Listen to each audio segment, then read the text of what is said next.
Hai, kita balik lagi bahas yang lagi rame di FYP dan meresahkan ya. Di FYP gue ini lagi rame lagi drama skincare overclaim ya. Lanjutan drama skincare overclaim ya. Mulai dari kemarin kan Nikita Mirzani udah ditetapin tersangka ya kan, dihukum penjara 6 tahun kalau nggak salah gue, drama bersama Dr. Reza Gladys. Nah sekarang nih lanjutannya nih dramanya ke Doktif bersama Dr. Richard Lee, yang dimana kabarnya sih Doktif ditetapkan tersangka juga nih aromanya. Gua belum tahu pasti benar apa enggak. Ini kan gua nonton dan lihat dari FYP ya. Coba pertanyaan gue, kalau misalnya memang benar Doktif ditetapkan jadi tersangka, gue penasaran aja sih landasannya itu apa, reasonnya tuh apa sampai Doktif tuh ditetapkan jadi tersangka gitu.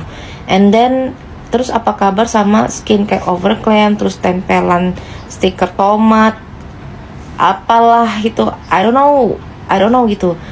Jadi gua aja sekarang aja udah mulai trust isu tinggi banget ya sama skincare gitu. Jadi